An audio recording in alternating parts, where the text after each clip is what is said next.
Oi gente, tudo bem? Eu sou a Ana Lu, bem-vindos a mais um Dia de Veda, bem-vindos a mais um 5 livros da vida, o meu quadro queridinho aqui do canal, onde eu recebo minhas amigas pra contarem pra vocês quais são os 5 livros que fazem o coração delas doerem. Hoje eu tô aqui com a Luísa, Luísa, minha amiga que já apareceu aqui no canal algumas vezes, inclusive criando umas polêmicas, vou deixar o vídeo aqui nos cards, e ela vai então contar pra gente quais são os 5 livros dela e vai se apresentar primeiro, mas tudo isso depois da vinheta.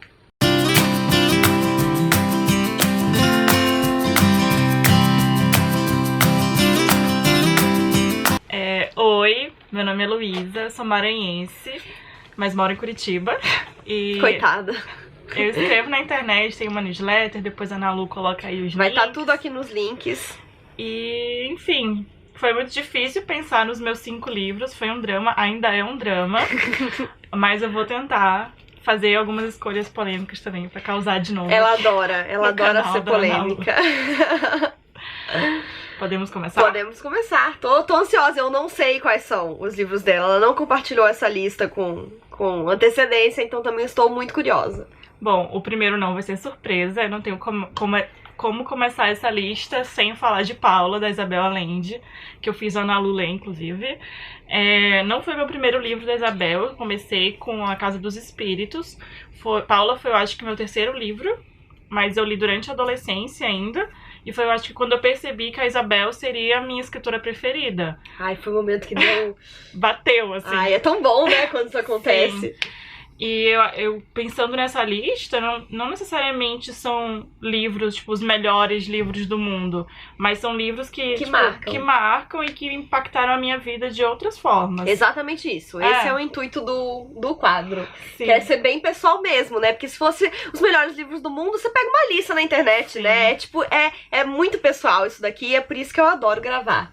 E Paula, que é um livro que a Isabel escreve quando a filha dela fica doente... Ele conta muito sobre a história familiar dela, conta sobre os outros livros que ela escreveu, então à medida que você vai conhecendo a obra dela, você vai reconhecendo algum contexto que ela mencionou naquele livro, até aquele momento, né, que foi escrito em 91, eu acho. E também fala muito sobre o Chile, então quando eu visitei o Chile depois, eu ficava pensando na Isabel Allende o tempo todo.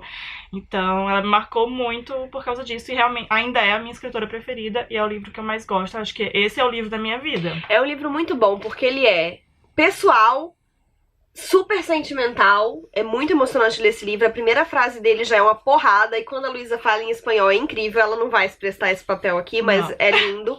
E ele ainda é, tipo, muito... Você tem tanto da história política do Chile ali, que ele ainda é um livro enciclopédia, então ele é muito bom. Sim, e aproveitando que a Ana Lu falou da primeira frase, fica a dica pra lerem em espanhol. Por favor, façam essa força. A Ana Lu não quis fazer isso por mim. Gente, eu nunca estudei espanhol na minha vida. Eu não ia sacar o livro se eu lesse ele inteiro em espanhol, mas enfim. Mas é muito lindo, vale a pena. Imagino que sim. E se preparem pra chorar. Eu não chorei, mas o meu coração é peludo. A Ana Lu não conta. Eu não conto, eu não choro, gente, com livro. O segundo livro é um que também já apareceu aqui no canal da Ana Lu recentemente. Ai, meu Deus, não vai ser mais recentemente, né? Não sei, amiga, do que você vai falar. É recentemente de quando estamos gravando esse vídeo, que é O Fantasma da Ópera, do Gaston Leroux. Eu não sei falar o nome dele, como é que tu fala? Eu falo assim também, Gaston Leroux, não sei. Sabemos espanhol, não sabemos francês. Não sei espanhol. É curioso que O Fantasma da Ópera também é um livro da minha adolescência, mas é um livro que continua na minha vida até hoje. Porque eu não consigo me lembrar de onde eu tirei a ideia que eu precisava ler O Fantasma da Ópera. Eu tinha, tipo, menos de 14 anos. Que incrível, eu não sabia dessa história. E aí um dia eu precisava muito ler e li o livro. Tipo, não foi depois do filme, assim, foi antes do filme. Sim. Daquela versão... O filme eu nunca vi. Que tem a Emily Blunt, eu acho um filme péssimo. Então tá, não vou ver. Não veja. E eu li, eu amei, aí eu saí emprestando pra todas as minhas amigas do colégio, então todo mundo sabia a história do fantasma e ficava conversando sobre isso. Ai, que ótimo. Que delícia isso. Foi muito bom. E aí, quando eu tive a oportunidade de ir pra Nova York, a única coisa que eu queria realmente fazer era ver o musical da Broadway.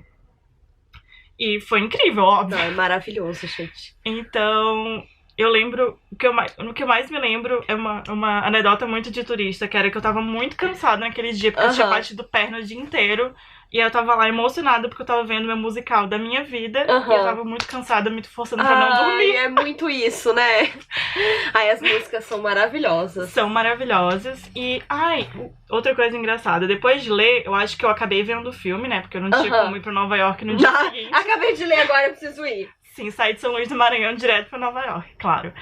E aí eu comprei um CD. Eu tinha um CD que eu ouvia no banho. Como é que era o nome? Microsystem era o nome daquele rádio? Daquele radinho que você levava pro banheiro? Eu levava banheiro. pro banheiro e eu ficava ouvindo muito alto Fantasma da Ópera. No e banho. aí o meu vizinho ficava tipo, meu Deus, essa menina tá ouvindo de novo. E eu conhecia meu vizinho. É uma seita, né? Tomando banho. Era bem engraçado. Ai, que ótimo. E, enfim...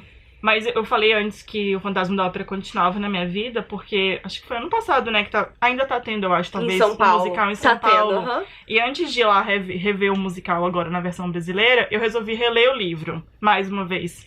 E era como se eu estivesse me divertindo tudo de novo. É muito divertido, né? Eu achei muito bom. Vocês viram? Vocês viram? Vejam o vídeo da Ana Lu, porque é muito legal. Mas o que eu queria falar também é que a minha pira com fantasma continua tanto que eu lembro de antes de ver o musical versão brasileira, eu fui atrás de uma autobiografia do Andrew Lloyd Webber, que fez a adaptação. É por causa dele que o livro, que é tão antigo, né? Continua sendo falado e sendo lido hoje em dia, querendo ou não. E aí é engraçado perceber quais foram as escolhas dele pra adaptar a obra, porque... Tipo, hoje em dia eu acho que a história do fantasma da Christine é muito mais vista como uma história de amor do que ela foi pensada anteriormente, mas é muito difícil você enxergar essa história sem ver a adaptação do cara, sabe? Porque ele influencia muito e enfim. Mas eu gosto e é isso, é uma leitura divertida. A Ana Lu fala no vlog dela de leitura que o narrador tem umas partes engraçadas. Assim, ele é muito irônico, ele é cínico, é muito bom. E o jeito que a história é contada, que o Fantasma da Ópera existiu. Enfim, eu preciso muito conhecer o Palácio Garnier. Ai, eu também. Por que eu só fui ler esse negócio depois que eu já fui pra Paris? Quando voltarei, não faço a menor ideia. Problema. Tá. No terceiro livro, eu vou aproveitar que eu acabei de falar de um escritor homem pra usar o final da minha cota homem aqui nesse vídeo. Que é um livro... Talvez eu não fale muito sobre ele na minha vida, assim, em geral, para as minhas amigas. Nervosa. Mas é um livro que me deixou muito empolgada. E no ano em que li, eu só conseguia falar sobre ele. O livro se chama No Ar Rarefeito, do Jon Krakauer. Ele é o autor que escreveu Natureza Selvagem, escrevendo sobre a história daquele menino que se isolou na Alasca, tem aquele filme que todo mundo gosta, não sei o quê.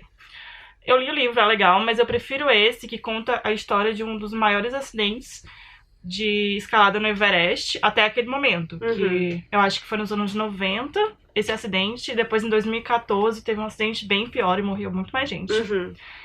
E o que é interessante desse livro é que o cara tava lá durante o acidente. Ele é jornalista, ele escrevia essas matérias meio de esportes radicais, escaladas, não sei o quê, porque ele escalava, tipo, antes de ser jornalista, ele era mais, tipo... Atleta. Alpinista, talvez o nome? Sim. Acho alpinista. que é, né? Enfim, e aí ele fala muito sobre esse contexto do surgimento das expedições comerciais pro Everest. Ele conta todo uma história. Existe, tipo, uma editoria no New York Times que fala todo ano sobre as escaladas no Everest hoje em dia. Mas naquela época, ainda tava começando isso nos anos 90. Aí tem toda uma polêmica de, será que as empresas devem explorar essa montanha dessa forma, levando gente inexperiente pra escalar uma montanha tão difícil que mata tanta gente experiente. E ele fala sobre isso. E é uma história emocionante, porque, enfim... É terrível rir sobre isso. Mas na época, eu lembro que eu até falei que uma história boa tinha que ter morte. Horrível. Se a história real fica pior ainda, amiga. Mas é porque deixa tudo muito emocionante. A história começa e você fica, meu Deus, quem é que vai morrer? Porque alguém vai morrer. Alguém tem que morrer, livro. Né? A gente sabe que é um desastre. E aí você fica acompanhando, querendo saber o que acontece. E é tudo muito emocionante, porque o clima é muito extremo. Tudo é muito louco, não faz sentido. Quem você acha que vai morrer não morre, parece uma história inventada. E é tudo muito real. E depois desse livro, eu fico acompanhando todas as notícias que saem sobre o Everest. Eu nunca quero escalar essa montanha, porque eu tenho certeza que eu vou morrer. Que eu iria morrer, porque eu não sou doida a esse ponto. Mas eu acho muito interessante pra pensar na nossa relação com a natureza, pra pensar em relato de não ficção. E, tipo, mesmo ele tendo, tipo, sendo parte daqueles personagens, ele tem um certo distanciamento como jornalista. É legal pensar isso. E não sei. Eu não sei explicar por que eu gosto tanto desse livro. Mas... não sabe explicar, é justamente isso. Esse é o negócio. Os livros que são os livros da nossa vida, a gente não sabe explicar. É verdade. Porque eu tava pensando que ele é um... Acho que ele é o único. É o único de não ficção na minha lista. E inicialmente eu tava pensando em falar da Svetlana. Mas eu acho que a Svetlana é alguém que eu gosto mais como pacote da obra. Sim. E aí eu pensei, não é esse o propósito do vídeo. Porque Sim. eu gostei muito de ler Vozes de Chernobyl, mas não foi ele que me fez, tipo, deu um estalo, sabe? Foi o conjunto, ter lido vários livros da Svetlana, que é muito boa, por sinal. Mas esse livro aqui me deixou muito doida. E por isso que ele está aqui hoje na lista. O quarto livro que eu vou mencionar hoje é da Alice Munro. Eu odeio falar esse nome porque é um aportuguesamento que não dá certo. Alice Munro, não dá. E o livro que eu escolhi da Alice foi Amigas de Juventude. Eu li, tipo, vários livros da Alice Munro, tipo, há uns 5 anos, talvez.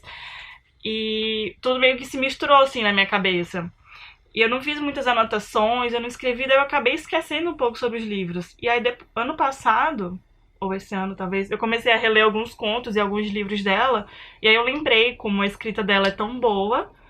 Tipo, algo que me lembra a Helena Ferrante. Mas algo que eu li antes da Helena Ferrante.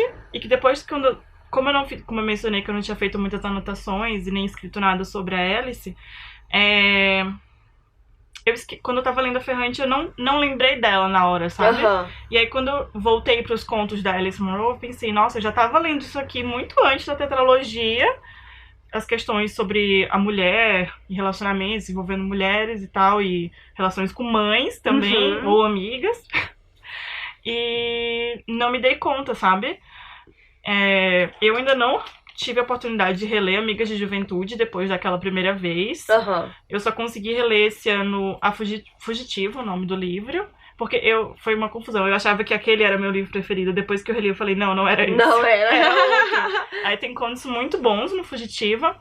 Mas eu lembro que foi Amigas de Juventude depois Eu gostei do título, Amigas de Juventude. Que marcou. E os títulos dos livros delas, sempre o título de um conto específico, né? Sim. Então Amigas de Juventude é um conto.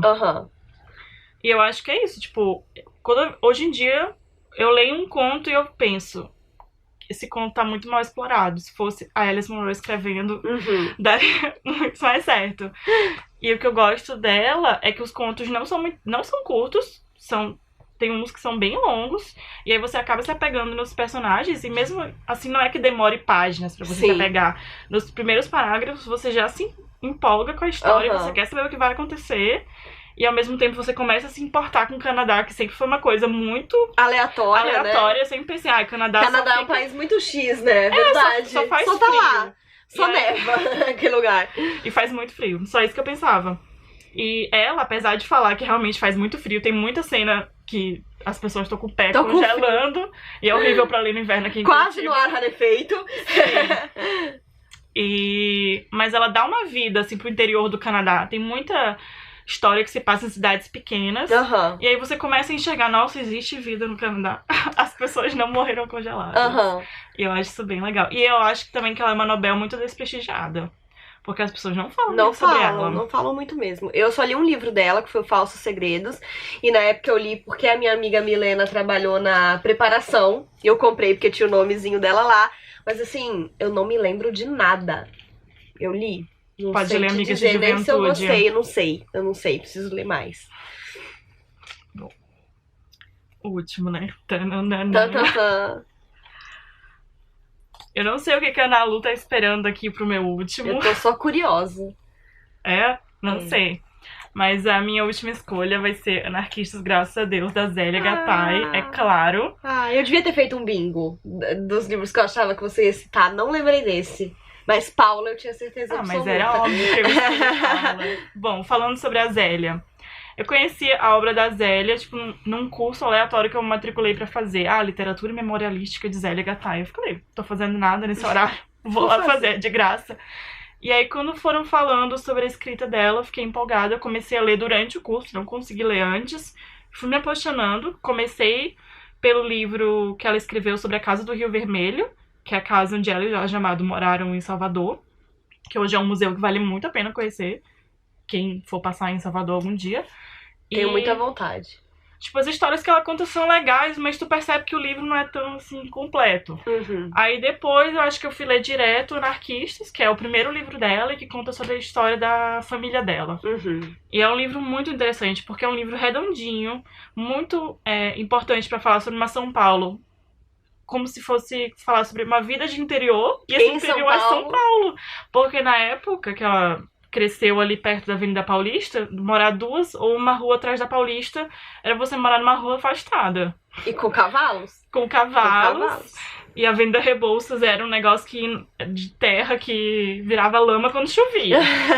É bizarro pensar isso, né? É muito bizarro, pra quem conhece. E ela nunca é muito mencionada quando se fala em história de São Paulo, ela nunca é muito mencionada quando se fala em literatura geral, brasileira, né? Ela é sempre a mulher de Jorge Amado. E eu gosto muito de Anarquistas como um livro de introdução à obra dela, porque, como eu falei, ela fala sobre a história da família dela, de imigrantes italianos, uma parte anarquista, outra parte muito católica, e essa mistura acaba aparecendo no livro. Mas Anarquistas, graças a Deus, é um título genial. É Sim. muito bom. Eu também gosto muito dos relatos que ela fez depois sobre a vida mesmo com o Jorge Amado e acho que depois de Anarquistas, os meus preferidos são os quando o Jorge Amado é perseguido politicamente, depois que ele era deputado, eles precisam ir para a Europa, aí eles inicialmente moram na França, e é muito interessante ver a vida de exilados dele com todos aqueles artistas que também eram exilados, e o jeito que ela conta essas histórias, de estar longe da família dela, longe acho que é do primeiro filho, do primeiro filho dela, e depois eles têm que sair da França e eles passam muito tempo na União Soviética. E aí que começa a parte mais legal, que é Ela tem 2 livros de memória dessa época, que o primeiro é Senhora Dona do Baile. Esse título é maravilhoso também. E o segundo, Jardins de Inverno. E esse é a parte da União Soviética e é o que eu mais gostei, porque mostra, tipo, uma visão de uma brasileira vivendo ali o final da cadência ainda do regime, começando a enxergar algumas questões problemáticas. Então é bem interessante. Preciso ler mais a Zélia Gattai. E ela sempre me manda ler, mas acho que a gente leva mais a sério quando tá aqui oficialmente falando. Sim.